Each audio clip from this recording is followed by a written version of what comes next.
Assalamualaikum warahmatullahi wabarakatuh.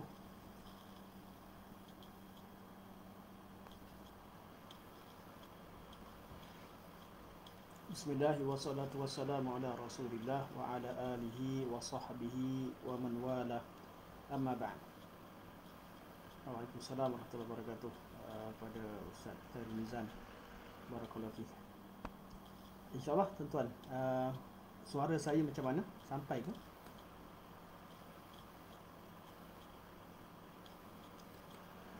Okey, Alhamdulillah. Macam mana Puan Rahani, kualiti suara?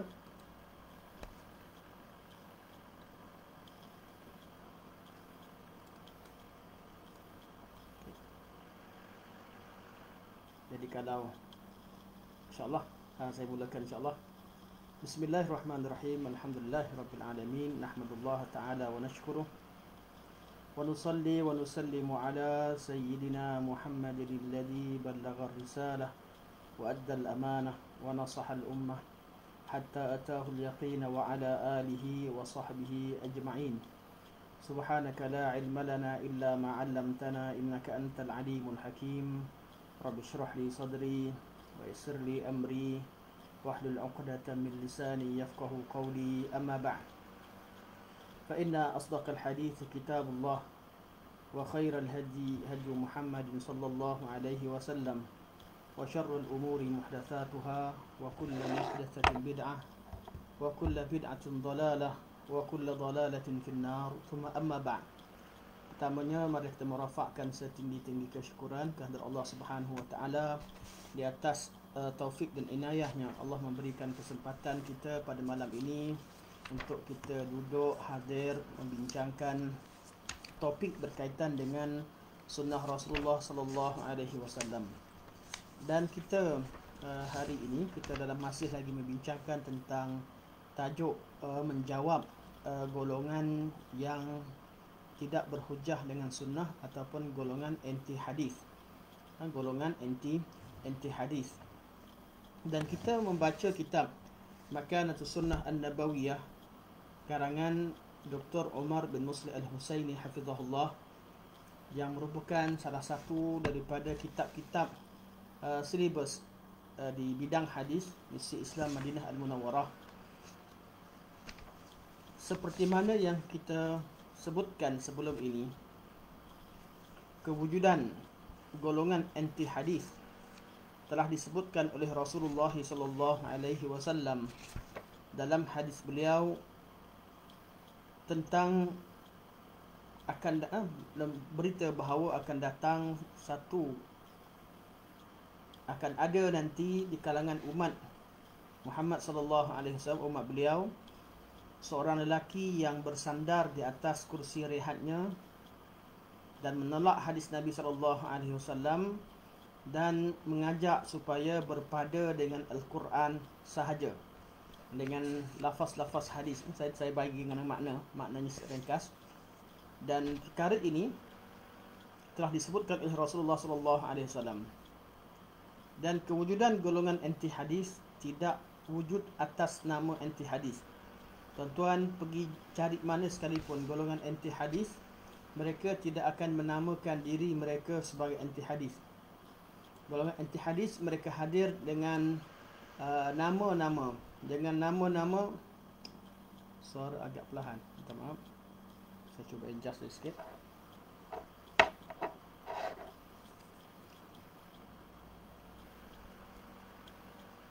Slow sangat. Okey, saya guna mikrofon. Sekarang macam mana? Saya sangkakan suara dah okey. Bismillah.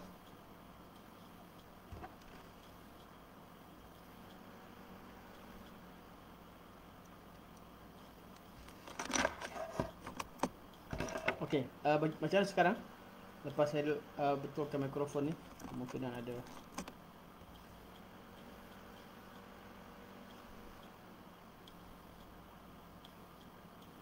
Hello.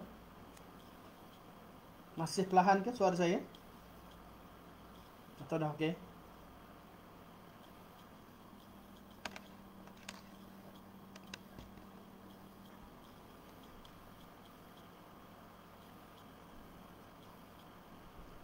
Hello. Okey. InsyaAllah semoga Allah mudahkan insyaAllah. Mikrofon ni insyaAllah dah saya dah pasang baru letak bateri baru dan dah pasang insyaAllah betul insyaAllah. Tawakkal ala Allah. Kita teruskan insyaAllah. Okey, kewujudan golongan-golongan yang sesat, golongan anti hadis ni, mereka tidak datang dengan nama dan dengan nama sebenar mengikut hakikat yang ada pada diri mereka. Mereka datang dengan penamaan-penamaan yang elok. Semua nama persatuan-persatuan yang sesat ini, nama mereka nama yang terlihat indah. Golongan anti hadis pada tiap-tiap zaman mereka datang atas alasan mereka adalah pejuang Al-Quranul Karim. Dan ini adalah asas. Kalau jumpa golongan yang mendakwa mereka bahawa kami adalah golongan Quraniyun, kita kena berhati-hati. Apakah yang dimaksudkan dengan Quraniyun? Adakah Quraniyun itu adalah golongan yang memang satu pertubuhan Quraniyun yang ada di Pakistan yang merupakan golongan anti hadis, ataupun Quraniyun adalah persatuan-persatuan yang lain? Nama tidak penting, namun isi kandungan kumpulan-kumpulan ini, mereka datang dengan membawa syubhah yang sama, iaitu golongan anti hadis. Dan mereka sentiasa menyelinap di sebalik isu-isu yang timbul dalam masyarakat. Ketika perubahan ketika zaman di Mesir dahulu, gerakan Jamaluddin Al-Afghani, Muhammad Abduh dan sebagainya, ada di kalangan penyokong gerakan ini. Kita tahu bahawa gerakan ini gerakan revolusi pemikiran, mengajak manusia supaya tidak jumud dan tidak beku pemikirannya, ajak manusia lebih open dan terbuka dalam banyak perkara.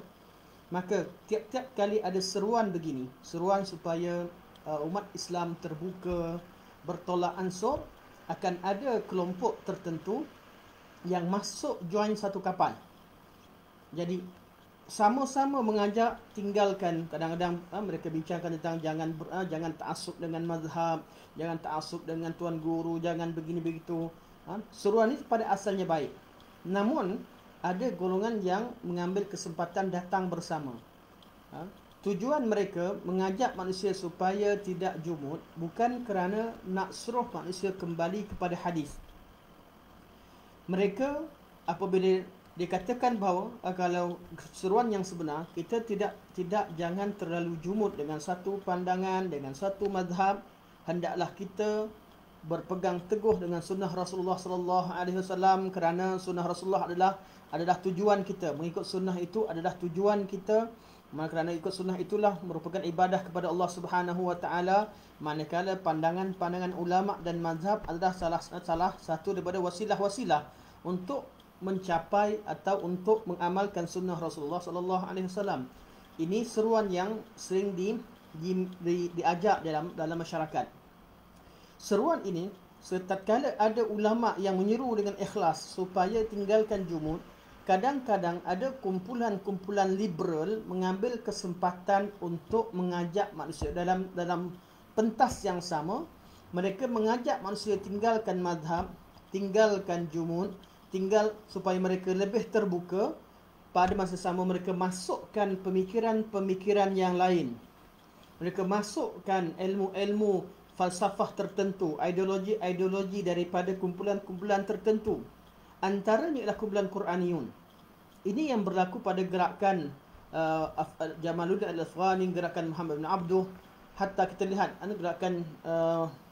gerakan kaum muda di Mesir dipelopori oleh tokoh-tokoh pembaharuan di sana. Sebahagian daripada mereka cenderung kepada sunnah, dan ramai di kalangan mereka yang ikut satu kapal. Mereka mengajak manusia tinggalkan terbuka dan menjadi liberal. Tinggal termasuk yang terlibat dengan perkara ini ialah tokoh-tokoh mereka mengkritik sunnah Nabi SAW sendiri. Sebab itulah dalam bab kita mengajak manusia supaya open dan terbuka, pasti ada hadnya. Kita minta manusia tidak jumud. Tidak jumud pada apa? Tidak jumud pada suatu pandangan atau pada suatu kelompok dan ideologi. Namun kita hendaklah ta'assub kepada Al-Quran dan Sunnah. Kita perlu ta'assub dan perlu kita mempertahankan sahabat-sahabat Rasulullah. Ada hadnya. Bukan bererti kalau kita ajak manusia terbuka, open, kita tolak semua perkara, kita buka sehingga terlerailah kepribadian Muslim, sehingga terlerainya prinsip dalam Islam. Betul, ada perkara yang prinsip, ada perkara yang berubah. Sebab tu saya nak ingatkan, kalau bincang tentang golongan anti hadis, tuan-tuan akan temukan di kalangan mereka ini, mereka sentiasa mengambil kesempatan di sebalik isu-isu yang timbul yang berkaitan dengan ta'assub dengan tuan guru tertentu atau kelompok tertentu, ya. Mereka juga bersuara dengan suara yang sama, namun suara mereka bukan menginginkan kebenaran, tapi mereka ada agenda di sebaliknya, iaitu mengajak manusia supaya tidak terikat dengan sebarang prinsip. Dan ini dilakukan oleh golongan anti hadis. Dan di Pakistan, juga di Mesir, di Pakistan dan di Mesir, ada gerakan yang dinamakan sebagai gerakan Quraniyun. Mereka mengajak manusia supaya berpegang teguh dengan Al-Quranul Karim. Dan itulah prinsip atau itulah slogan yang dibawa, iaitu berpegang teguh dengan Al-Quranul Karim. Mengajak manusia untuk kembali kepada Al-Quran, mengajak manusia menghafal Al-Quran, mengajak manusia untuk mengkaji lafaz-lafaz Al-Quran, nombor-nombor dalam Al-Quranul Karim. Dan mereka kata cukuplah dengan Quran. Cukuplah dengan Quran. Quran ini sudah sempurna. Maka tidak perlu rujuk kepada sumber yang lain, kerana Quran kitab yang paling sempurna, termasuk hadis Nabi SAW. Dan mereka menisbahkan bahawa kalau dirujuk kepada hadis, hadis ini akan memecah belahkan. Rujuk pada Quran, Quran menyatukan. Ini adalah asas kepada syubhat yang dibawa oleh golongan Quraniyun. Mereka kata kalau kita berpegang teguh dengan Al-Quran, maka kita akan bersatu. Sebab lafaz Quran semua sekali ketahui. Quran itu mudah dan tidak banyak. Tapi kalau kita bawa masuk perbincangan berkaitan dengan hadis Nabi SAW, manusia akan bergaduh. Dan mereka bawa alasan kerana ada hadis macam-macam. Hadis ini orang faham lain-lain. Orang hadis ini hadis ada yang ulama kata dhaif, ada yang kata sahih, ada yang kata palsu, menyebabkan manusia bergaduh. Dan mereka sentiasa bawa imej buruk terhadap perbincangan ilmiah. Perbincangan ilmiah dijadikan sebagai satu permasalahan. Jadikan sebagai satu masalah besar. Seolah-olah bila dibincangkan perkara ilmiah dan perkara itu susah, seolah-olah ilmu itu perlu ditinggalkan. Okey. Kewujudan golongan anti hadis, kita tengok sejarah. Syekh dah sebut bahawa dalam hadis Nabi SAW, Nabi sebut bahawa akan ada satu kelompok atau seorang lelaki yang pemalas, yang hanya menyandar di atas kursi malasnya, sambil bersandar, mengajak manusia kepada Al-Quranul Karim dan mengatakan bahawa cukup dengan Al-Quran, dan dia sebenarnya adalah seorang lelaki yang menolak sunnah Nabi SAW. Nabi sifatkan dia dengan seorang yang bersandar di atas kursi, kerana golongan yang tidak menerima sunnah Nabi SAW, mereka tidak akan mampu beramal dengan sebarang ajaran Islam. Kerana agama Islam itu secara praktikalnya disampaikan dan diterima daripada Rasulullah SAW melalui hadis. Kalau mereka tolak hadis, sudah tentu tidak ada satu amalan pun yang mampu mereka beramal dengannya. Hatta dalam solat mereka takkan mampu solat, kerana dalam Quran tak bincangkan solat secara detail. Mereka takkan tahu kadar nisab zakat. Mereka takkan tahu amalan-amalan yang dilakukan ketika ibadah haji. Hakikatnya siapa sahaja yang mengajak manusia untuk kembali kepada Al-Quran dan tidak menerima hadis Nabi SAW, mereka adalah golongan yang anti hadis, dan mereka adalah golongan pemalas yang tidak mahu beramal. Ini adalah mudah. Cuma kadang-kadang kita akan nampak golongan ni mereka juga beramal. Jadi mereka anti hadis, tapi mereka beramal. Ada golongan yang bila bincang tentang hadis mereka tolak sebagainya, tapi mereka terima amalan. Jadi, amalan yang mereka buat itu atas dasar apa? Amalan mereka hanyalah amalan tawaruf. Artinya amalan warisan. Jadi agama pada mereka bukan agama yang perlu diambil daripada sunnah Nabi SAW. Agama yang diamalkan adalah agama yang diwarisi, yang berdasarkan kepada bukti sejarah yang mereka belajar atau melalui pengalaman mereka. Amalan itu amalan yang diterima, dan amalan itu amalan yang dah lama terpakai. Itu adalah agama di sisi golongan ini. Jadi mereka tidak menolak amalan-amalan, sebahagian amalan-amalan warisan, kerana tak mungkin seseorang beragama langsung tidak beramal. Namun yang mereka mahukan, hadis Nabi ditolak. Amalan itu bukan terikat dengan hadis Rasulullah sallallahu alaihi wasallam. Kalau lihat kita menelusuri sejarah golongan anti hadis disebutkan oleh Syekh Hafizahullah, telah wujud bermula daripada krisis politik yang berlaku pada zaman Sayyidina Ali bin Abi Talib, iaitu tatkala wujudnya golongan Khawarij dan Syiah. Dan kedua-dua kelompok ini adalah kelompok pertama yang menolak hadis Nabi SAW, kerana mereka mengkafirkan sebahagian daripada sahabat Nabi SAW. Khawarij kafirkan sebahagian sahabat dan cuba membunuh sebahagian sahabat. Syiah mengkafirkan kebanyakan sahabat, dan mereka menisbahkan semua sahabat menjadi murtad. Akhirnya mereka adalah golongan mereka secara automatik menolak hadis Nabi SAW, kerana tidak ada suatu hadis pun yang sampai kepada generasi kemudian kecuali melalui sahabat-sahabat Rasulullah SAW. Kemudian perkembangan ini berlaku lebih dahsyat apabila pada kurun kedua dunia Islam dimasuki oleh ilmu falsafah melalui terjemahan kitab-kitab falsafah, pelbagai jenis kitab falsafah. Dan itu merupakan perkembangan ilmiah yang matang dan baik sebenarnya. Cuma pada suatu ketika mereka telah menterjemahkan bukan sekadar kitab-kitab sains daripada Yunan, mereka juga menterjemahkan buku-buku agama dan falsafah Yunan, sehingga masuknya ilmu falsafah yang diukur berdasarkan pada ilmu mantik. Kemudian ilmu mantik tersebar dan dijadikan sebagai asas dalam pemikiran.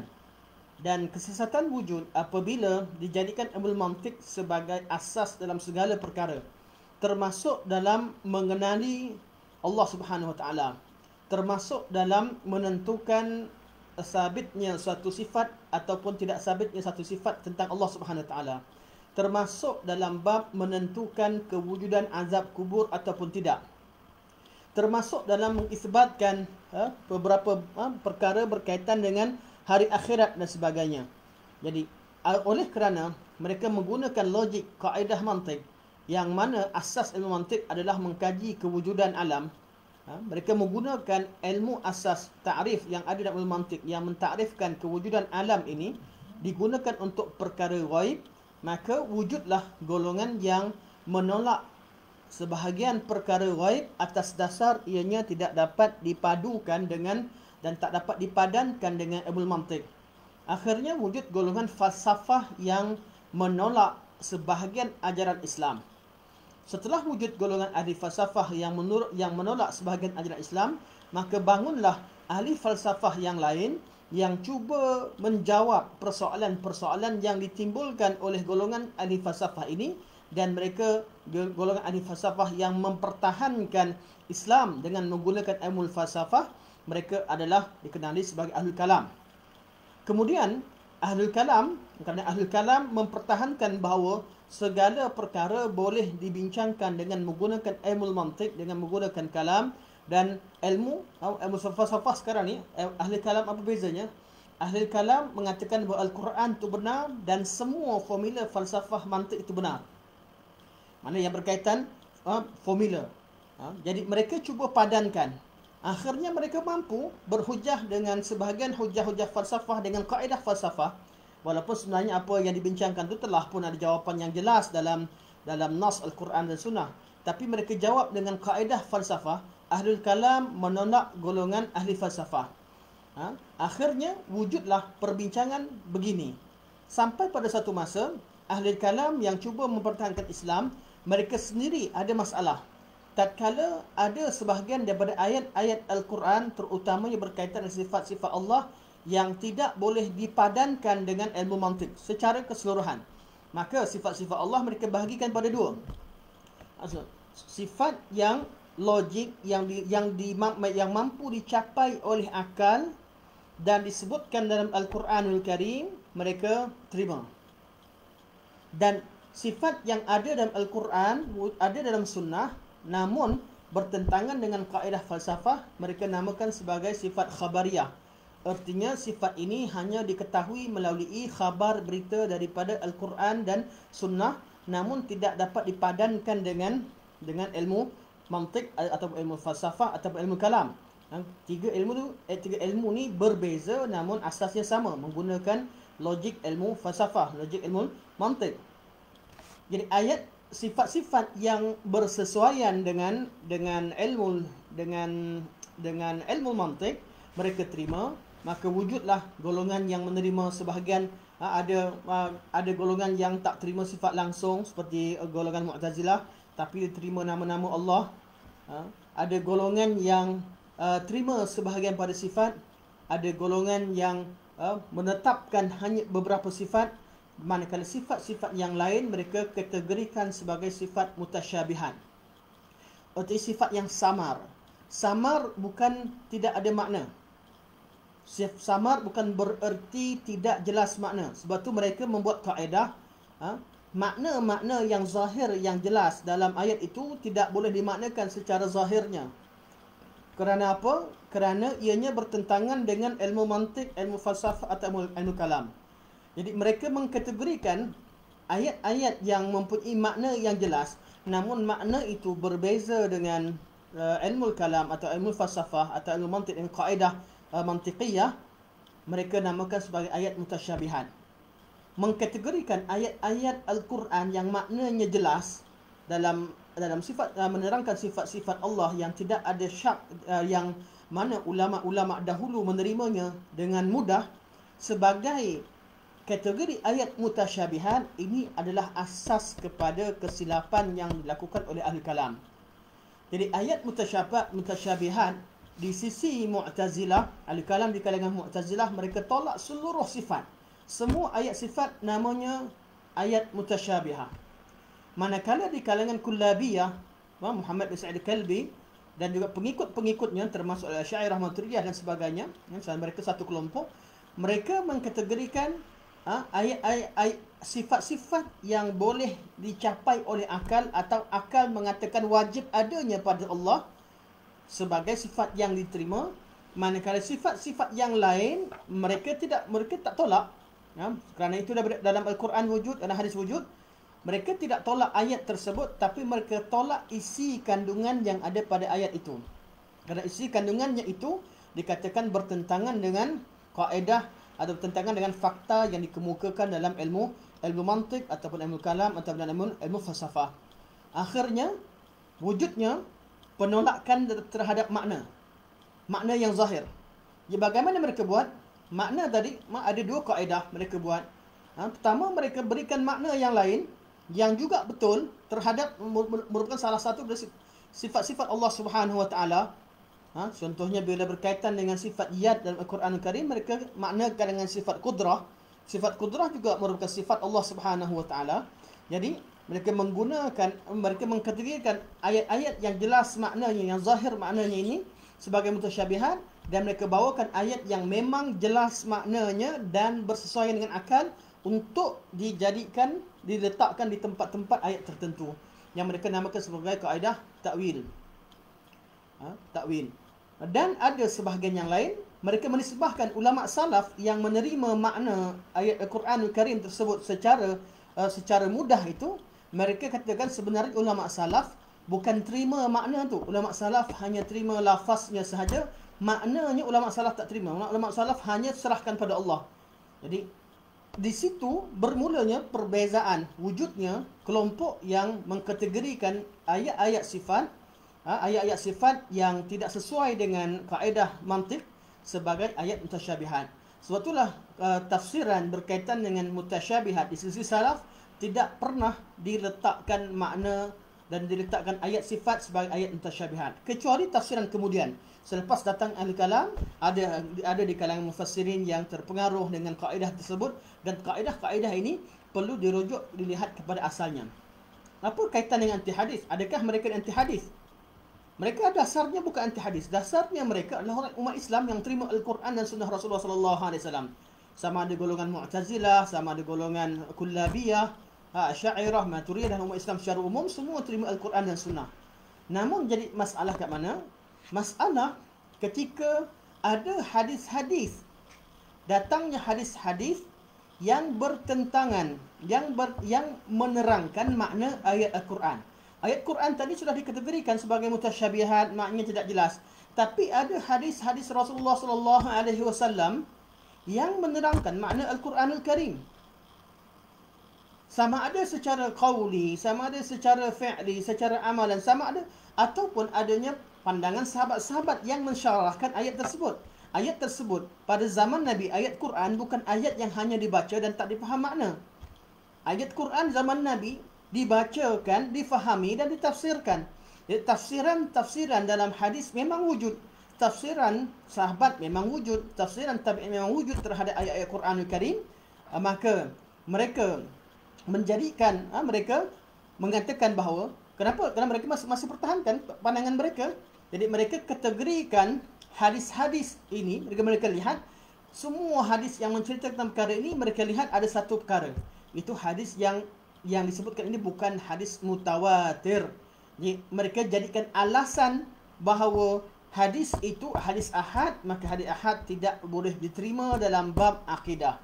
Ini adalah sejarah secara umum wujudnya golongan satu golongan anti hadis secara mutlak, golongan Quraniyun, wujudnya golongan anti hadis kerana mengkafirkan sebahagian sahabat-sahabat Rasulullah sallallahu alaihi wasallam seperti Khawarij dan Syiah, wujudnya golongan yang anti hadis dengan erti kata menolak hadis-hadis yang bertentangan dengan ideologi mereka, dan mereka sebutkan sebagai tolak hadis ahad dalam bab akidah. Sebab tu mereka bukan tolak hadis umum. Bab fiqh, bab apa semua mereka terima, tapi bab akidah mereka tidak menerima hadis ahad. Sebab itulah perbincangan kita pada hari ini memberi fokus kepada berhujah dengan golongan yang menolak hadis ahad. Menolak hadis ahad. Sebelum pergi lebih detail berkaitan dengan bagaimana berhujah dan berkenalan. Hari ini kita belum berhujah lagi. Kita berkenalan dengan erti hadis mutawatir dan ahad. Kita ada satu muka surat yang saya belum baca pada minggu lepas, iaitu berkaitan dengan buku-buku dan kitab-kitab berkaitan dengan tajuk bagaimana ulama-ulama sunnah, ulama-ulama ahli sunnah wal jamaah menolak dan berhujah dengan golongan anti hadis. Jadi saya baca secara ringkas apa yang disebutkan oleh Syekh Hafizahullah, muka surat 270. Tuan-tuan boleh tengok pada nota yang pada minggu lepas. Saya pun okey, nota kuliah ada di komen, ada di bahagian komen. Tuan-tuan tengok muka surat 270. Okey, Baitul Salam ada di komen Baitul Salam di sana. Dalam Telegram ke ni? Okey, dalam Telegram. Taman-taman syurga. Tuan-tuan tekan situ, ada nota bahasa Arab. Ya, minta maaf ni tak dapat, saya tak terjemahkan.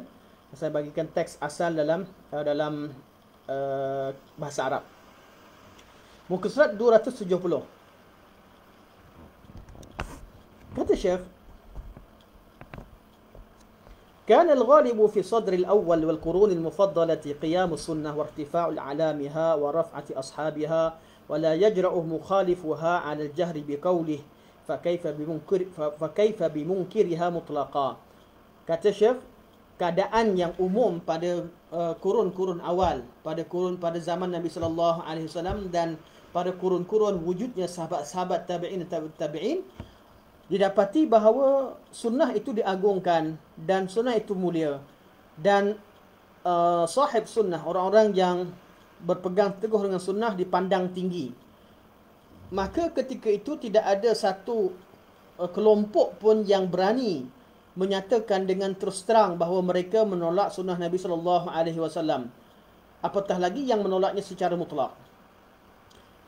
Oleh itu, tidak wujud golongan anti hadis pada awal Islam. Walau bagaimanapun, tetap ada dinukilkan kata-kata beberapa orang tabi'in menerangkan tentang bahayanya menolak sunnah Nabi SAW dan hanya berpada dengan Al-Quran Al-Karim. Berkemungkinan besar tabi'in yang mengatakan demikian kerana mereka melihat dan merujuk kepada hadis yang disebutkan, berita yang disampaikan oleh Rasulullah SAW. Nabi dah beritahu akan ada orang yang tolak sunnah dan berpada dengan hadis, mengajak supaya berpada dengan hadis. Maka ditemukan kata-kata Abu Ayyub As-Sikhtiyani rahimahullah yang meninggal pada tahun 131. Beliau berkata, zaman ini belum ada anti hadis, tapi ditemukan kata Abu Ayyub As-Sikhtiyani, beliau berkata, "Iza haddasta ar-rajula bis-sunnah faqala da'na min hadha wa haddithna bil-Qur'an fa'lam annahu dhalun mudil."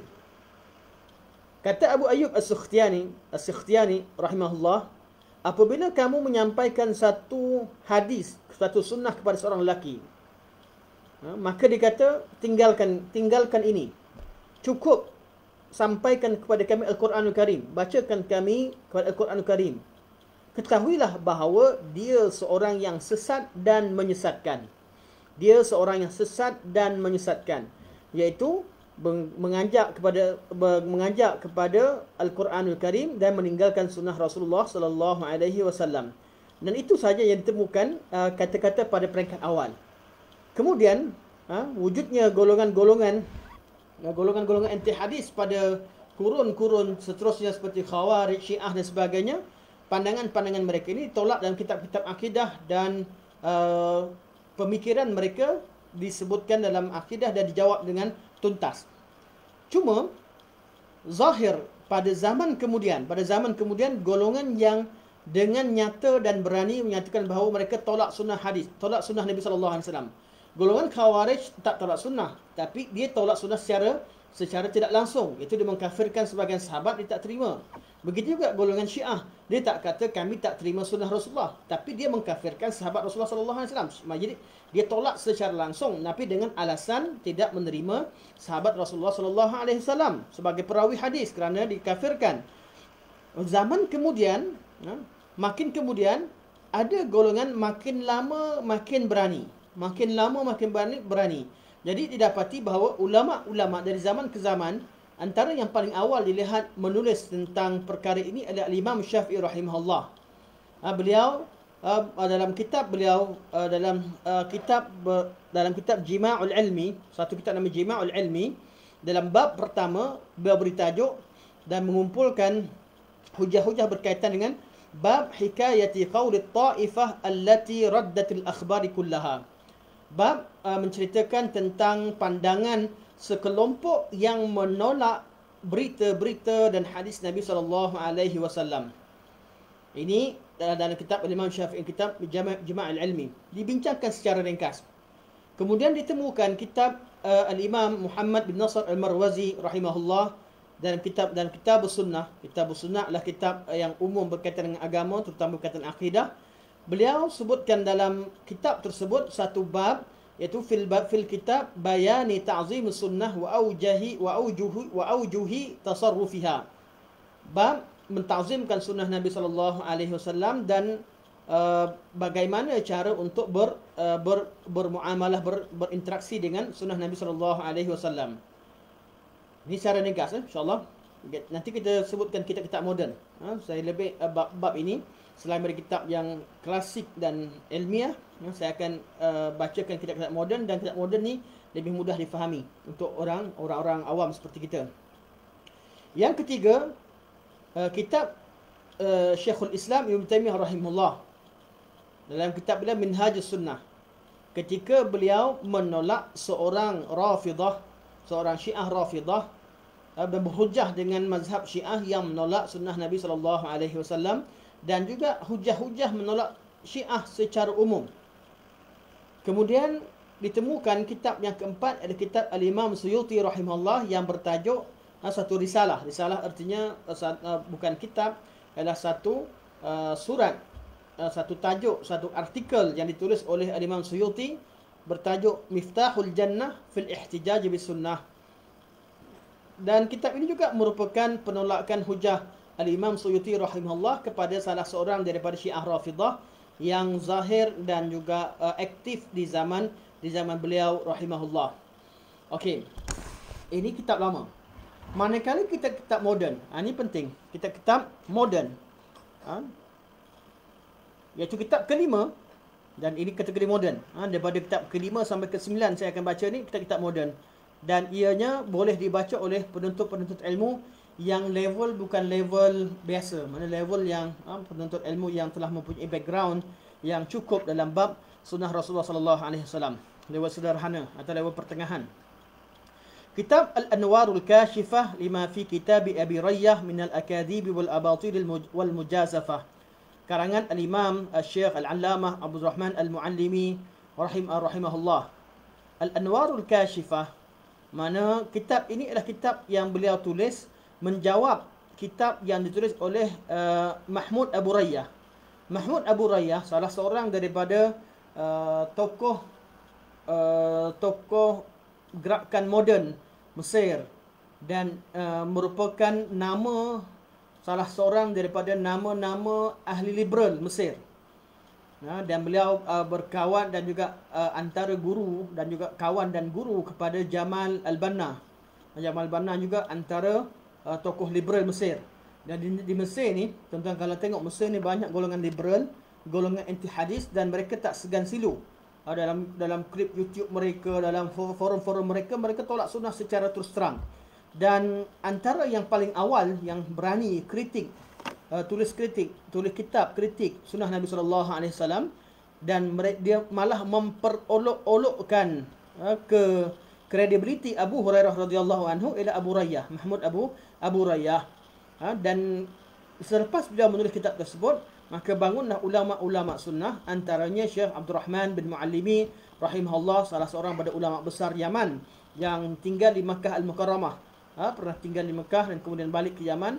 Syekh Abdul Rahman Al-Muallimi menulis kitab Al-Anwarul Kashifah lima fi kitab Abi Rayyah min al-akadhib wal abatil wal mujazafah. Cahaya yang jelas dalam menerangkan kepembohongan, kebatilan dan melampaunya penulisan Abu Rayyah dalam kitabnya. Kitab Abu Rayyah. Yang keenam, Abu Rayyah ni ada banyak kitab. Abu Rayyah ada banyak kitab yang mencela ataupun bagi mereka kata ilmiah lah. Bagi mereka kata jujur. Tapi hakikatnya mencela sunnah Nabi SAW. Jadi Abu Rayyah ditemukan banyak tulisan-tulisan beliau yang mengkritik sunnah-sunnah Rasulullah SAW. Dan beliau berjaya mempengaruhi pemikiran Dr. Taha Yasin, beberapa orang tokoh-tokoh pemikiran Mesir, termasuk sebahagian daripada ulama Azhar yang terpengaruh dengan pemikiran begini, walaupun Jumhur Al-Azhar menolak dan menulisnya. Dan kita akan nampak Syekh Al-Azhar bangun menentang pemikiran ini, Syekh Mustafa As-Sibai, Syekh ramai, saya pun tak ingat nama-nama tokoh-tokoh Al-Azhar yang bangun menentang dan menjawab apa yang ditulis oleh Abu Rayyah, iaitu memperolok-olokkan kredibiliti Abu Hurairah dalam meriwayatkan hadis, kemudian mengkritik hadis Nabi sendiri.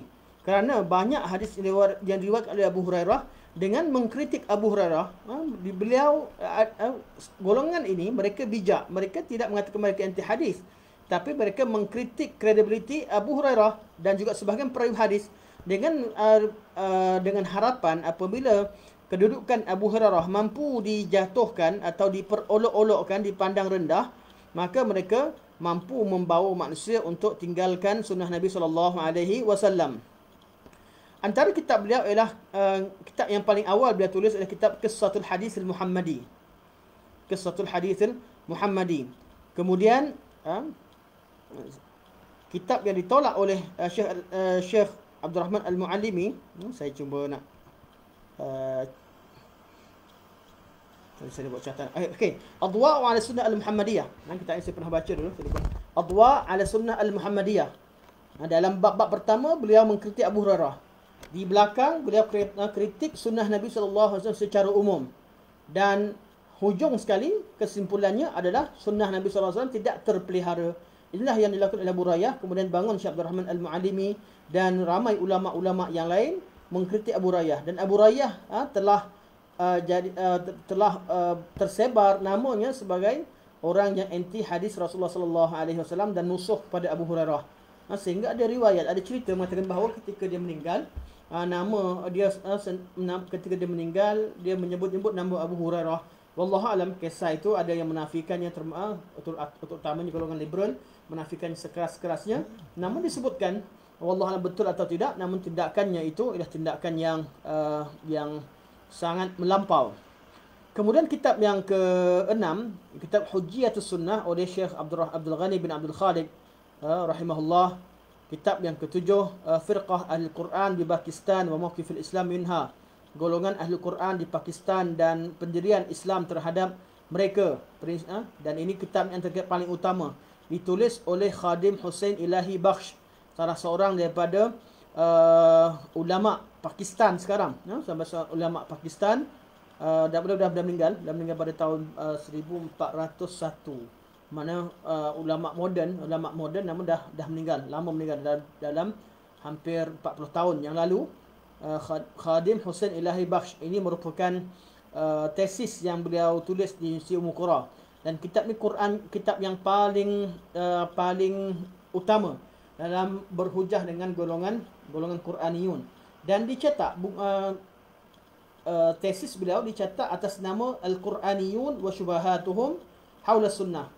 Siapa yang nak kalau untuk orang yang peringkat pemula, mana bukan peringkat pemula, yang faham bahasa Arab, yang ada background yang bukanlah terlalu mendalam dalam ilmu hadis, boleh baca kitab ni. Berbeza dengan kitab yang atas, kitab Syekh Abdul Rahman Al-Mu'allimi. Syekh Abdul Rahman ni kitabnya sangat detail, mendalam, di level atas, menyebabkan kadang-kadang bagi pemula tak sempat nak tangkap apakah tajuk perbincangan yang dibincangkan oleh Syekh Abdul Rahman Al-Mu'allimi ketika menolak pandangan Abu Hurairah. Bila banyak kisah teknikal, banyak kaedah teknikal. Tapi kalau tengok pada kitab yang ke-7 ini, iaitu kitab yang dicetak sekarang, kalau tesis asal bertajuk Firqatu Ahli Quran di Pakistan wa Mawqifil Islam minha. Itu tajuk asal. Namun sekarang dicetak atas nama lain, itu yang tadi nama tesis. Bila dicetak kitab diberikan nama Al-Quraniyun wa Syubahatuhum Haula Sunnah. Al-Quraniyun wa Syubahatuhum Haula Sunnah. Kitab ini dicetak oleh Maktabah As-Siddiq di Taif. Di Taif. Dan kitab ini banyak tersebar, dan antara kitab yang paling penting dalam bab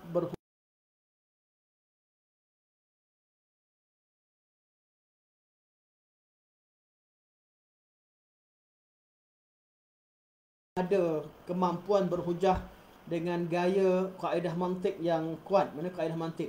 Kita kata tolak mantik, dia kaedah mantik pula kita terima. Kaedah mantik dan berhujah sama manusia tak ada masalah. Yang mantik yang kita tolak adalah menggunakan ilmu mantik dalam mengisbatkan atau menafikan sifat Allah Subhanahu Wa Taala, atau menggunakannya dalam masalah akidah. Okey. Kitab yang ke-8 ialah As-Sunnah wa Makanatuha fi Tasyri' al-Islami, karangan Mustafa As-Sibai. Ini kitab yang paling terkenal lah. Di mana-mana universiti, siapa sahaja yang belajar bab ini akan buka kitab Syekh Dr. Mustafa As-Sibai, antara kitab-kitab utama. Namun ia umum, lebih kepada umum. Dalam kitab Syekh Mustafa As-Sibai juga, dalam mukadimah beliau dan juga bab awal, menolak keras, malah mensifatkan Abu Hurairah dengan beberapa gelaran yang keras lah, jawapan terhadap Abu Hurairah. Yang ke-9, kitab Makanatus Sunnah fi Tasyri' al-Islami wa Dahdu Maza'imul Munkirin wal Mulhidin oleh Muhammad Luqman As-Salafi. Ini juga salah satu ulama India, salah satu daripada ulama India yang hebat. Beliau baru meninggal pada tahun lepas. Syekh Muhammad Luqman As-Salafi meninggal pada tahun lepas, tak berapa lama selepas ibu saya meninggal. Saya ingat dapat khabar berita bahawa Syekh Muhammad Luqman As-Salafi juga meninggal di Riyadh, dan beliau orang India, salah seorang daripada ulama India yang meninggal di Riyadh. Okey, ni secara ringkas. Sekarang kita masuk tajuk. Masuk tajuk iaitu berkenal-kenalan dengan golongan anti hadis yang kedua. Golongan anti hadis pertama yang tolak hadis secara umum ialah golongan Quraniyun dan golongan-golongan yang disebutkan tadi. Golongan Khawarij tolak hadis sahabat yang dikafirkan, golongan Syiah tolak hadis yang sahabat-sahabat yang mereka kafirkan, dan tiap-tiap kelompok tolak hadis yang ikut pada cara mereka, golongan itu. Sekarang ni kita masuk pada golongan yang menolak penghujahan hadis ahad, yang tolak hadis ahad. Jadi berapa jenis mereka, macam mana kategori mereka akan dibincangkan. Cuma hari ni kita hanya berkenal-kenalan dulu dengan erti ahad dan mutawatir. Kita macam belajar mustalah lah, macam belajar ilmu mustalahul hadis. Okay. Jadi hari ni insya-Allah sekadar saya akan baca tiga muka secara ringkas sebelum kita masuk kepada bab berhujah pada minggu depan insya-Allah. Bagaimana berhujah dan apakah asas-asas dalam berhujah dengan golongan ini. Hari ini kita berkenal-kenalan dulu dengan tajuk apakah asas, kenapa ada golongan yang menolak hadis ahad dalam ilmu akidah. Adakah mereka sengaja nak lawan Islam dan sebagainya? Kita bincangkan berdasarkan apa yang ditulis oleh Syekh Hafizahullah, supaya kita dapat gambaran yang lebih jelas berkaitan dengan tajuk dan topik perbincangan. Inkarul ihtijaji bi akhbaril ahad, mengingkari penghujahan khabar-khabar ahad. Muqaddimah ataupun tamhid. اشتهر في كتب الأصول ومصطلح الحديث تقسيم الأحاديث باعتبار طرقها إلى متواتر وآحاد. Telah pun tersebar dan masyhur dalam kitab-kitab usul, itu usul fiqh. Siapa sahaja belajar usul fiqh dan belajar mustalahul hadis, belajar dua bidang ilmu ini, mereka akan tahu tentang pembahagian hadis-hadis Rasulullah sallallahu alaihi wasallam. Kalau dilihat dari segi sanadnya, dari segi sanad yang dan jalan hadis itu diriwayatkan, maka mereka membahagikan hadis kepada dua. Hadis mutawatir dan hadis ahad. Hadis mutawatir dan hadis ahad. Apa erti mutawatir? Apa erti ahad? Hadis mutawatir adalah hadis yang diriwayatkan oleh jumlah bilangan yang ramai. Hadis yang diriwayatkan oleh jumlah bilangan yang ramai, yang mana bilangan yang seramai itu dapat difahami bahawa mustahil mereka bersepakat, mustahil mereka boleh berpakat untuk berdusta. Dan mereka pula meriwayatkan hadis tersebut secara langsung, bukan melalui perantaraan menggunakan lafaz sami'tu atau huddithtu atau haddathana fulan wa fulan atau sami'tu fulan wa fulanan. Sami'tu fulanan wa fulanan. Maksudnya mereka terima langsung daripada guru mereka. Jumlah mereka ramai, jumlah yang sangat ramai, dan banyak jalan-jalannya. Satu kelompok ramai, kelompok lain ramai, tak kenal satu sama lain, bawa berita yang sama, dan mereka riwayat langsung daripada guru mereka sampai kepada Rasulullah sallallahu alaihi wasallam. Hadis ini dikenali sebagai hadis mutawatir.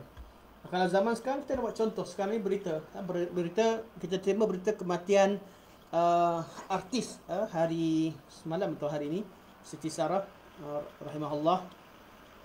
Allahumma ighfir laha warhamha wa'afiha wa'fu anha. Semoga Allah ampunkan dosa-dosanya. Kita dengar berita. Bila rakyat Malaysia dengar berita kematian Siti Sarah pada hari ini, pada hari semalam, pada semalam kemarin, dengar berita ni diterima melalui pelbagai sumber. Pada peringkat awal saya terima berita dalam grup WhatsApp. Jadi saya cakap tak tahu betul tak betul ni. Ada dapat berita orang letakkan tweet ataupun mesej daripada suaminya, kata isterinya meninggal. Dan saya beritahu isteri saya dapat berita meninggal. Innalillahi wa inna ilaihi raji'un. Dan cuma tak pasti betul atau tidak. Masa tu berita sampai belum pasti.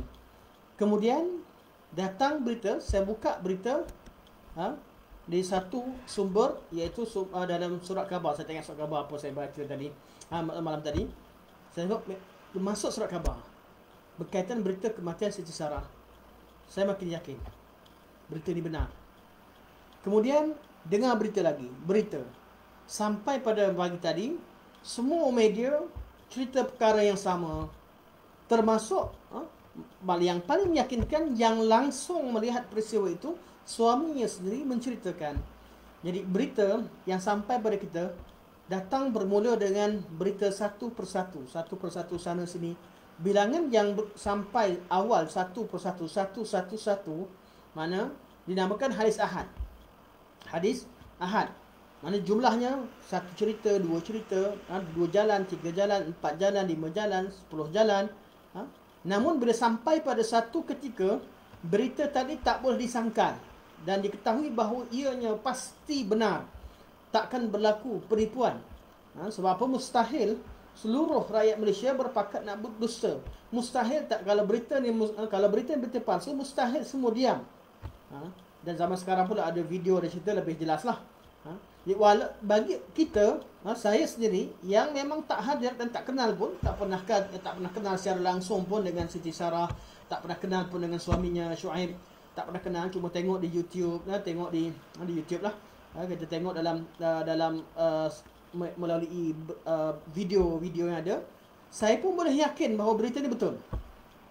Dan saya tak syak lagi bahawa berita ni adalah benar. Kenapa? Sebab berita ni dah diyakini. Namanya hadis, berita yang sampai dengan jalan pelbagai dan diyakini kebenarannya tanpa ada syak lagi, itu namanya mutawatir. Dalam Islam, berita-berita berkaitan ajaran Islam sampai secara mutawatir kebanyakannya dalam bab ajaran-ajaran Islam secara umum dengan pelbagai jenis tawaturnya. Namun kalau bincangkan dalam bab hadis, dalam mengkategorikan hadis mana yang ahad, yang mana mutawatir, kaedah pengkategorian yang disebutkan ada masalah perbincangannya. Ada perbezaan pandangan ulama dalam mengkategorikan mana hadis yang dikatakan hadis itu mutawatir, artinya diyakini kebenarannya, dan hadis ahad, hadis-hadis yang tidak mencapai level mutawatir. Ada perbincangannya. Jadi kata Syekh, telah terkenal dalam kitab usul, itu usul fiqh, dan kitab musalahal hadis, mereka membahagikan hadis kepada dari segi jalan yang sampai berita tersebut kepada mereka kepada dua jenis hadis. Satu hadis mutawatir dan kedua hadis ahad. Okey, hadis mutawatir. Okey, mutawatir ni dari segi ulama hadis hanya bincangkan jenis mutawatir yang pertama, iaitu dari segi sanad, mutawatir dan ahad. Manakala sebagian ulama detailkan lagi bab mutawatir ni dari segi bahasa, digunakan juga untuk tawatur tabaqah, tawatur tawarus, tawatur qadrul mushtarak. Ada bincangkan tentang dan yang lafaz yang berkaitan dengan sanad pula ada dipanggil tawatur maknawi, tawatur lafzi dan sebagainya. Itu perbincangan yang detail yang boleh dibincangkan kemudian. Tapi kita tahu beza antara hadis mutawatir dan hadis ahad. Jadi berita sebelum bincang hadis, beza antara berita yang mutawatir dan berita yang ahad. Okey. Dan ulama usul fiqh dan ulama mustalah hadis juga mengkategorikan hadis, berita yang datang berkaitan dengan kalam Rasulullah sallallahu alaihi wasallam, juga ada yang mutawatir dan ada yang ahad. Ada mutawatir, ada yang ahad. Okey. Manakala hadis ahad dibahagikan kepada tiga jenis. Mana yang tak sampai level mutawatir, ada pula tiga bahagian, tiga jenis. Hadis ahad ada tiga. Dari segi bilangannya, dari segi bilangan sanad, ni tak kira sahih tak sahih. Dari segi kesahihan tengok pula perawi itu thiqah tak thiqah, dan tengok pula kepada kesekahan dan adakah berita itu boleh percaya atau tidak. Tapi sekarang cerita bab jalan dia, berapa bilangan. Jadi bilangan yang banyak sangat dikatakan confirm, mutawatir. Yang tak sampai tahap mutawatir ada tiga jenis. Yang pertama masyhur, yang kedua aziz, yang ketiga gharib. Masyhur ni artinya masyhur. Wah, banyak orang cerita. Tapi tak sampai pada level mutawatir. Apakah level mutawatir? Level mutawatir diyakini kebenarannya tanpa rujuk sanad pun orang tahu betul dah benda tu. Contoh yang mutawatir, contoh lain untuk kita mutawatir, bezakan mutawatir dengan yang ahad. Contoh Al-Quranul Karim. Al-Quran diriwayatkan oleh umat Islam sejak daripada zaman Nabi SAW sampai zaman sekarang secara mutawatir. Jadi Al-Quran adalah kalamullah yang diriwayatkan daripada Nabi tanpa tak ada orang syak. Diriwayatkan daripada generasi kepada generasi yang lain musyafahatan, iaitu daripada mulut ke mulut, selain daripada dibukukan, buku dibukukan dan cara sebutan diriwayatkan. Jadi apa yang terkandung Al-Quran Al-Karim, semua qiraat adalah qiraat yang 14, qiraat 9, qiraat 10, qiraat al-asyarah, yang ada khilaf lah berapa yang mutawatir, tapi kita qiraat 10, qiraat mutawatir, yang disebutkan mutawatir, maka qiraat disebut adalah qiraat yang memang betul-betul diriwayatkan secara mutawatir. Jadi kalau kita baca surah Al-Baqarah, kita baca Alif Lam Mim, Zalikal kitabu la raiba fihi hudan lil muttaqin. Kita baca. Kita baca Alif Lam Mim, tak boleh ada orang datang tanya, Ustaz, kenapa baca Alif Lam Mim? Dalil mana dalil Nabi? Mana dalil menunjukkan bahawa ayat ni bacanya Alif Lam Mim? Kenapa tak baca Alam, Alim atau Ulum? Atau baca surah Yasin, Yasin. Orang tanya, kenapa Yasin? Kenapa tak baca Yus ke? Baris? Atau Yassa, Yisu? Dia kata, satu dunia, seluruh umat Islam, sejak pada zaman Nabi sampai sekarang, tak ada orang yang baca Yus. Tak ada orang baca Alam, Alim, Ulum. Semua manusia orang Islam baca Alif Lam Mim. Cara bacaannya mutawatir. Mutawatir artinya tak perlu rujuk pada sanad, tak ada sanad sekalipun dah tahu inilah dia bacaannya. Itu nama mutawatir. Jadi hadis yang mutawatir atau khabar mutawatir tak perlu pada cari sanad, dah diketahui kesahihannya. Itu nak artinya mutawatir. Adakah artinya tidak ada sanad? Sanadnya ada. Sanadnya banyak. Namun tahap keyakinan orang terhadap kebenaran berita tersebut mencapai tahap tawatur, iaitu orang yakin, tahap yakin. Jadi kalau kita rujuk balik Alif Lam Mim, kalau kita nak cari dalil, ada kita temukan dalil. Nabi sebut Alif Lam Mim berkaitan dengan pahala baca Al-Quran Al-Karim. Kalau tengok pada sanad, ada sanad ke sanad, tiap-tiap orang ada berapa ramai orang yang ada sanad, qurra, musnid yang ada di dunia ini, yang mereka baca Al-Quran daripada mulut daripada gurunya kepada gurunya sampai kepada Rasulullah sallallahu alaihi wasallam. Sanad tu wujud. Namun mutawatir tak perlu cek pada sanad. Hadis ahad atau khabar ahad, berita-berita yang tak mencapai level tersebut. Artinya kalau dengar berita, orang perlu cek, betul ke berita tu? Tengok perawi dia.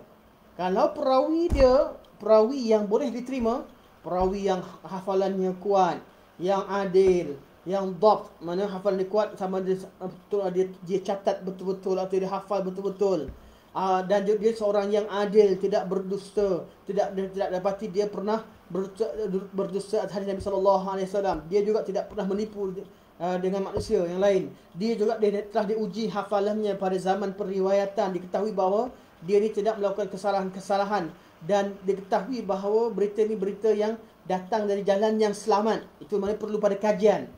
Perlu pada kajian terhadap sanad, itu namanya hadis ahad. Okey? Dan bila tengok pada sanad ada 3 kategori. Ada yang sanad jumlahnya banyak tapi tak sampai level mutawatir, namanya masyhur. Ada sanad yang datang banyak tapi sederhana, namanya aziz. Ada sanad yang sangat sedikit, hanya beberapa orang, namanya gharib.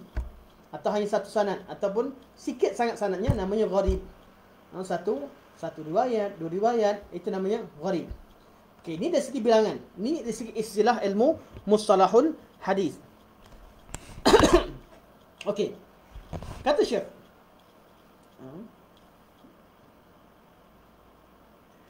وهذا التقسيم للأحاديث لم يكن معروفا في الصدر الأول وأول من أدخله في كتب المصطلح الخطيب في الكفاية. Pembahagian hadis kepada mutawatir, ahad dan juga ahad kepada masyhur, aziz dan gharib tidak pernah dikenal, tak pernah disebutkan pada kurun-kurun awal. Dan orang pertama yang menyebutkan perkara ini dalam kitab mustalah adalah Al-Khatib Al-Baghdadi dalam kitab beliau Al-Kifayah. Al-Khatib Al-Baghdadi dalam kitab Al-Kifayah, artinya pada kurun kelima. Mana lama, berkurun lamanya, ulama hadis tidak mengkategorikan hadis kepada mutawatir dan ahad.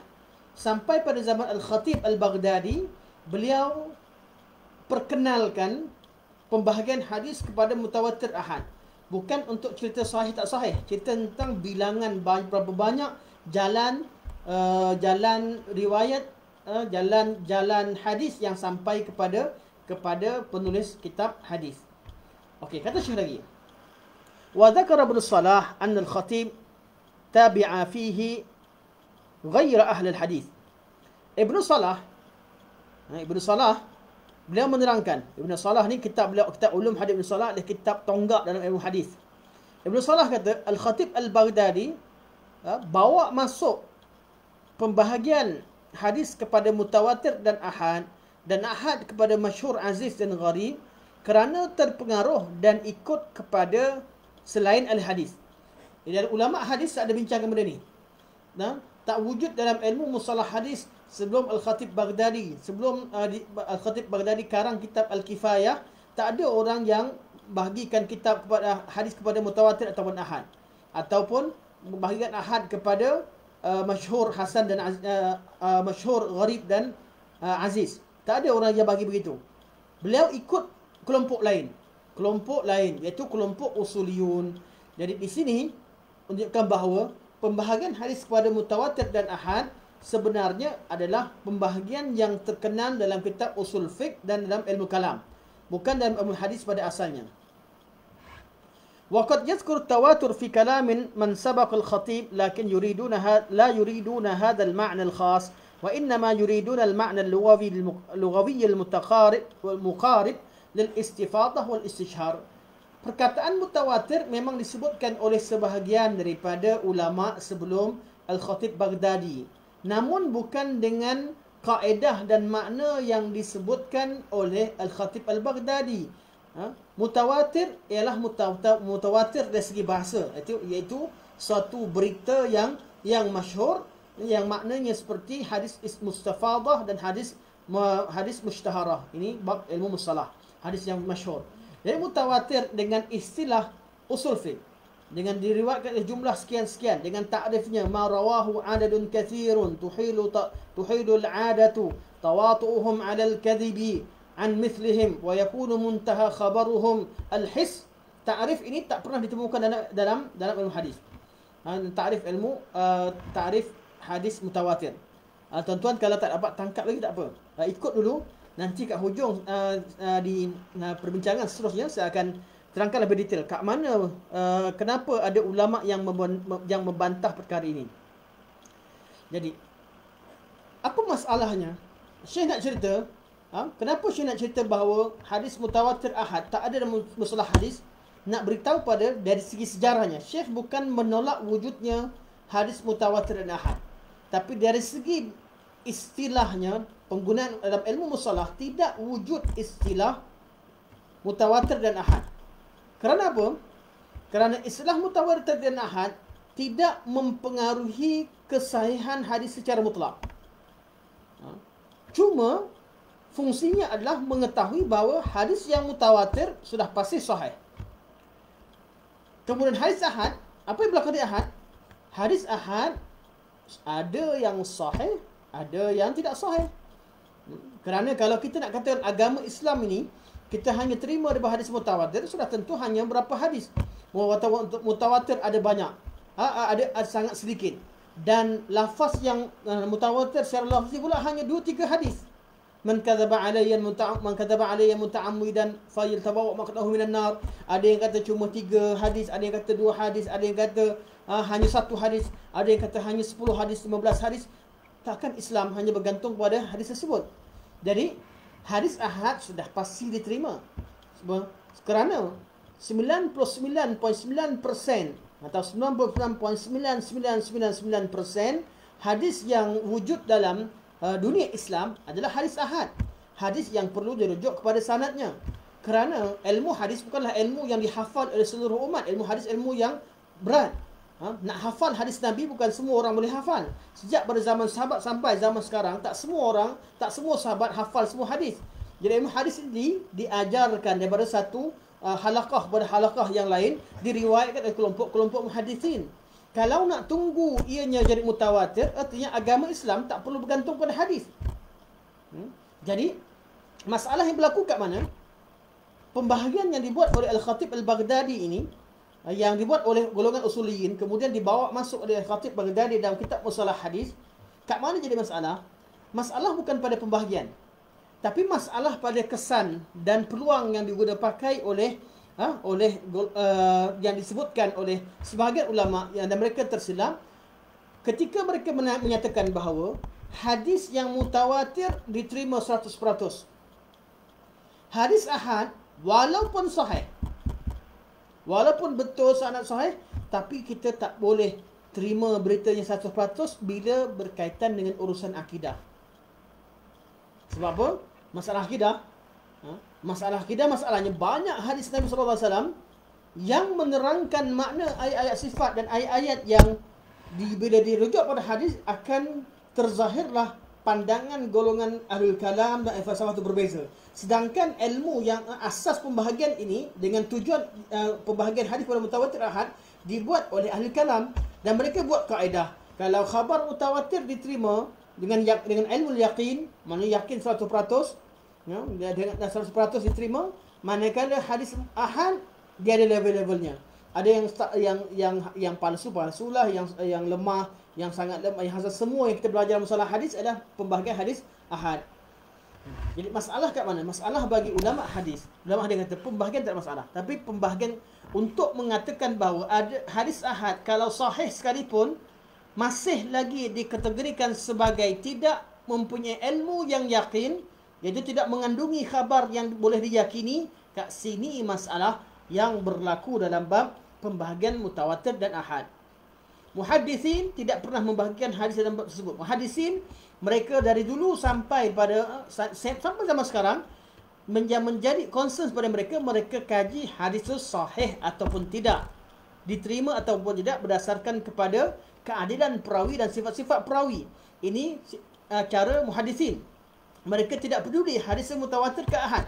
Yang penting sahih ataupun tidak.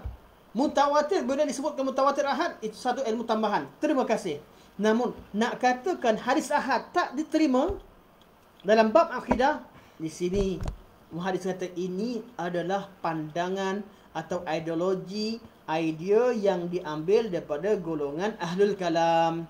Maka, didapati ramai ulama-ulama hadis menolak pembahagian atas tujuan tersebut. Sebab itulah Ibn Abil Iz rahimahullah dalam kitab Syarah Tahawiyah, beliau mengatakan bahawa semua hadis yang sahih daripada Nabi SAW itu adalah syarak, wajib diterima secara keseluruhannya. Dan beliau mengisyaratkan bahawa yang mula-mula sekali membahagikan hadis pada mutawatir dan ahad adalah golongan Jahmiyah dan Mu'tazilah. Walaupun beliau tidak menolak ni, tidak kata semua Jahmiyah dan Mu'tazilah yang terima hadis mutawatir dan ahad, dan beliau sendiri ada tahu, dan beliau sendiri ulama hadis yang tahu ada pembahagian mutawatir ahad. Namun beliau kata sejarah asal kenapa adanya pembahagian hadis kepada mutawatir dan ahad, kemudian hanya terima yang mutawatir dan bukan yang ahad, ini dimulakan oleh golongan Mu'tazilah dan golongan Jahmiyah. Dan kemudian Syekh menolak pandangan Jahmiyah, Mu'attilah, Mu'tazilah, Rafidah yang membahagikan hadis pada mutawatir dengan ahad dengan maksud hadis mutawatir ada hadis yang qat'iyatus sanad. Mutawatir pula, Syekh kata masalah yang kedua. Lepas datang hadis mutawatir, dia kata mutawatir sanad, bukan mutawatir makna. Artinya apa yang disebutkan tu betul dah, 100% betul. Tapi belum tentu kefahaman dia betul. Sebab apa? Masalahnya hadis mutawatir, malah ayat Quran yang mutawatir, ayat Quran itu sendiri yang mengandungi berita-berita berkaitan dengan sifat yang bertentangan dengan ideologi mereka. Jadi mereka buat kaedah baru selepas pada tu. Bab hadis ahad tak terima dah dalam bab akidah. Terima hanya hadis mutawatir. Dan yang paling mutawatir sekali, khabar paling utama adalah Al-Quranul Karim. Dalam Quran dan dalam berita yang mutawatir juga mengandungi ayat-ayat dan juga keterangan berkaitan sifat Allah yang bertentangan dengan ilmu kalam, ilmu mantik, ilmu falsafah. Ya, apa mereka buat? Mereka kata hadis mutawatir ini hanya sabit dari segi sanadnya jelas. Itu 100% diterima bahawa memang daripada Nabi. Tapi makna dia belum tentu qat'i. Belum tentu qat'i. Makna yang terkandung Al-Quran seperti mana yang difahami oleh salafus salih, difahami oleh yang diriwayatkan, disebutkan, yang makna zahir itu belum tentu maknanya diterima. Dan makna itu hanya hanya diyakini bahawa berita itu datang dari Nabi. Quran kita tahu bahawa Quran, ayat Quran itu memang daripada Allah Subhanahu Wa Taala. Namun makna ayat Quran yang zahir itu masih boleh dipertikaikan atau masih boleh dibincangkan lagi. Akhir sekali, apa yang berlaku? Ayat sifat-sifat yang mereka akur, sifat-sifat Allah tidak dirujuk kepada Al-Quran dan Sunnah, hanya dirujuk kepada logik akal. Perlu hanya pegang kepada ilmu logik akal, dan logik akal bukan logik akal fitrah manusia, logik akal yang diterima dalam ilmu kalam, ilmu falsafah. Akhirnya mereka tak terima ayat-ayat istiwa, walaupun beratus ayat cerita bahawa Allah di atas dan juga 7 ayat cerita tentang istiwa, berpuluh-puluh hadis, malah ratusan hadis, beratus-ratus athar yang menceritakan tentang Allah di atas, mereka tak terima. Sebab apa? Sebab logik akal mereka guna. Logik kaedah mereka kata, kalau kata Allah atas, yang atas perlukan bawah. Jadi Allah tidak perlukan pada yang bawah. Digunakan kaedah begitu. Sedangkan kaedah ini tidak pernah digunakan pakai oleh ulama dalam membicarakan tentang sifat Allah Subhanahu Wa Taala. Kaedah itu sendiri kaedah yang tidak patut dan tak sedap bunyi. Kerana menggunakan kaedah tersebut untuk menafikan apa yang Allah sampaikan tentang zatnya. Namun inilah dia sifat dan kaedah cara fikir al-kalam. Akhirnya ayat-ayat Quran yang memang mutawatir dan hadis-hadis Nabi yang diketahui bahawa ianya memang sahih dan dari segi maknanya mutawatir, mengisbatkan bahawa Allah di atas, dari segi maknawi, mutawatir maknawi, ditolak atas dasar apa? Atas dasar bertentangan dengan akal, bertentangan dengan ilmu mantik. Dan ulama menolak masalah ini kenapa? Sebab mereka tolak hadis ahad atas dasar hadis ahad tidak memberikan khabar yang meyakinkan, bukan khabar yakini. Dan hadis mutawatir pula mereka kata, walaupun kami yakin hadis itu 100% datang dari Nabi, ayat Al-Quran itu 100% datang daripada Allah Subhanahu Wa Taala, namun kami masih tidak boleh menerima maknanya. Jadi makna yang tinggal apa dia? Mereka cipta kaedah akal yang mereka namakan sebagai qawati' aqliyah wa barahin yaqiniyah. Jadi kaedah akal yang tak salah bagi mereka, semua yang atas mustahil Allah di atas. Kalau Allah di atas, maksudnya Allah perlukan bawah. Mana konsep gravity diguna pakai. Yang atas perlukan pada yang bawah, tak ada yang bawah, tak ada yang atas. Kaedah mereka letakkan lagi, kalau kata Allah SWT di atas, Allah artinya Allah bertempat, Allah berarah, Allah berpihak.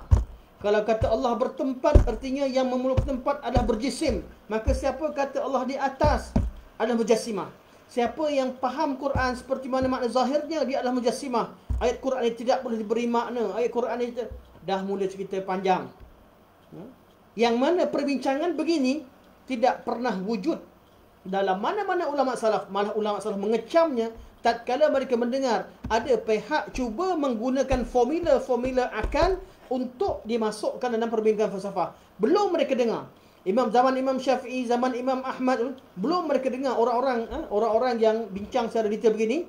Namun mereka nampak kaedah cara menggunakan kaedah-kaedah takrifan terhadap makhluk digunakan untuk meletakkan pada sifat Allah, kemudian kalau mustahil pada makhluk, mustahil pada Allah, dirasakan mustahil ditolak, kaedah ini tidak pernah digunakan pakai oleh salafunas salih. Ini secara ringkas. Jadi untuk terima sifat, apa yang mereka buat? Mereka cipta kaedah yang mereka namakan sebagai kaedah qawati' aqliyah barahin yaqiniyah. Artinya kaedah akal yang qat'i, yang takkan salah. Barahin yaqiniyah, bukti-bukti yang meyakinkan. Macam mana? Semua yang bertempat itu adalah yang semua yang bertempat adalah yang berjisim, dan seterusnya. Kaedah-kaedah saya pun kalau tak rujuk pada nota semula, saya pun tak hafal satu persatu, kerana mereka lebih banyak menafikan. Jadi kaedah-kaedah dalam bentuk penafian ini mereka namakan sebagai qawati', manakala hadis Nabi SAW kata hanya zanni. Jadi wujudlah golongan yang hakikatnya nampak macam perjuangkan Islam dalam bab ini, ingin mentazihkan Allah Subhanahu Wa Taala, tapi mereka sebenarnya melupakan bab isbat. Tauhid ada nafi dan isbat. Mereka hanya menafikan kekurangan daripada Allah Subhanahu Wa Taala, namun mereka tidak mengisbatkan sifat Allah sebagaimana yang Allah Subhanahu Wa Taala sampaikan, sebagaimana Allah Subhanahu Wa Taala beritakan. Sedangkan ahli sunnah itu perlu menggabungkan antara nafi dan isbat. Dan Syekh kritik kaedah ini. Syekh kata kaedah yang dikatakan sebagai qawati' aqliyah tidak lain tidak bukan hanya seperti fata morgana. Mereka kata kaedah mereka meyakinkan orang untuk kenal Allah Subhanahu Wa Taala. Tatkala orang pergi belajar betul-betul, mereka kata kaedah kalam yang kami ajar, belajar sifat macam kami ni, siapa sahaja belajar dia akan yakin terhadap akidah dia. Namun hakikatnya siapa sahaja ilmu kalam pergi belajar masuk pada ilmu kalam dan ilmu kaedah falsafah, mereka jadi keliru. Bukan bertambah yakin, malah bertambah syak. Itu yang berlaku kepada Imam Ghazali, berlaku kepada Imam Juwaini, berlaku pada Imam Abu Hasan Asy'ari sendiri, dan ramai ulama-ulama kalam yang mereka sendiri akur terhadap perkara tersebut. Maka Syekh kata kaedah-kaedah yang mereka declare dan mereka dakwa sebagai qawati' aqliyah itu hanyalah sama seperti fata morgana, yang mana dari jauh kelihatan seperti hebat, tatkala orang pergi kepadanya tidak sebenarnya suatu perkara ianya hanya dalam tipuan mata, dan ia hanyalah satu perkara yang di awang-awangan, bukan hakikat. Ini disebutkan Syekh. Dan okey, saya rasa apa yang dibincangkan sedikit lagi berkaitan dengan pembahagian ini, saya pun dah syarahkan tadi. Saya pun dah syarahkan. Yang pentingnya golongan yang menolak hadis ahad adalah kebanyakan daripada golongan ahlul kalam yang menyatakan bahawa hadis ahad tidak boleh diguna pakai dalam memahami ayat-ayat sifat Allah Subhanahu Wa Taala. Di sinilah adanya ulama-ulama sunnah menentang kaedah ini, walaupun mereka tidak menafikan wujudnya hadis mutawatir dan ahad, wujudnya adanya manfaat-manfaat tertentu boleh diterima. Namun kalau diguna pakai hadis mutawatir ahad dengan tujuan untuk tidak menerima keterangan hadis terhadap makna ayat Al-Quranul Karim berkaitan dengan sifat sebagai suatu ketetapan, sebagai suatu keterangan wahyu daripada Rasulullah SAW, ini suatu tindakan yang sangat jauh dan menyimpang.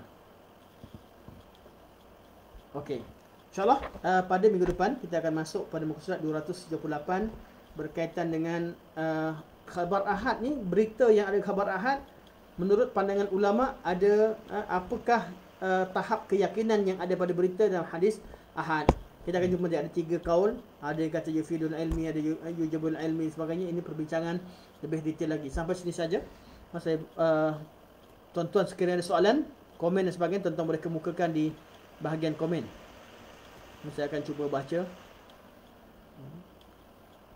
Alhamdulillah, ramai yang komen kaitan dengan suara. Alhamdulillah, suara jelas, dengar. Pada awal kata slow, tapi alhamdulillah pada akhirnya jelas. Syukur kepada Allah Subhanahu Wa Taala di atas kemudahan yang diberikan ini. Alhamdulillah kita sampai ke akhirnya tidak terputus. Tidak putus siaran kita. Okey, Puan ni kata sangat berat ni Ustaz. Alahai. Okey, sangat berat. Puan Rohani, dengar balik, ulang balik. Kali pertama ilmu ni begitu. Kali pertama kita dengar perbincangan dengan sebutkan istilah-istilah, sebab kita baca buku silibus universiti. Kali pertama kita rasa berat. Ulang balik, dengar kali kedua. Dan perkara paling penting untuk kita lebih mudah faham, sediakan pensel, buat sikit nota. Paling kurang kita buat sikit peta minda, mutawatir, ahad, mutawatir begini. Cukup untuk letak begitu, insya-Allah kita faham. Insya-Allah kita faham. Dan sebab tu bila kita dengar kali kedua, kali pertama kita buat nota sikit, kali kedua kita nampak dah peta minda dia macam mana, bentuk dia macam mana, dan kita dah ada maklumat, dah ada background sikit berkaitan dengan tajuk. Insya-Allah kita ada, bila dengar lagi sekali akan lebih mudah. Sebab sekarang ni kita belum tolak, sekarang ni kita, sebab ni bab syubhat ni, bila cerita bab syubhat, artinya bukan benda yang simple. Orang yang belajar pun belum tentu faham. Bagaimana dengan orang yang tak belajar atau orang yang bukan dalam bidang, yang baru nak belajar. Jadi dia perlukan kepada usaha, bukan orang tak faham, tapi perlukan sikit kepada usaha. Sebab tu okey, buku pun tak ada, buku ada, tapi buku dalam bahasa Arab. Tak apa, insya-Allah. Paling kurang apa yang dibincangkan secara umum dapat difahami. Kalau tuan ni ada secara spesifik ada tempat yang tak faham dalam fakta tertentu, boleh ajukan soalan, nanti kita akan jawab untuk kelas akan datang, insya-Allah. Sekarang ni kita dah dekat pukul 11. Okey. InsyaAllah sampai sini saja. Semoga Allah SWT jadikan usaha kita duduk, mendengar dan cuba memahami isi-isi kandungan pelajaran ilmiah berkaitan agama ni. Semoga diberkati oleh Allah SWT, dan Allah SWT akan menjadikan kesusahan dan kepayahan kita ini dan akan dibalas dengan kemudahan untuk menuju ke syurga Allah SWT. Sampai sini saja. Semoga Allah SWT berkati usaha tuan-tuan. Semoga Allah SWT selamatkan tuan-tuan daripada sebarang musibah, dijauhkan daripada sebarang wabak. Semoga Allah SWT selamatkan kita dan keluarga kita di dunia dan di akhirat. InsyaAllah jumpa lagi minggu depan. Subhanakallahumma wa bihamdika asyhadu an la ilaha illa anta astaghfiruka wa atubu ilaik. Wa sallallahu ala sayyidina Muhammad wa ala alihi wa sahbihi wa baraka wa sallam.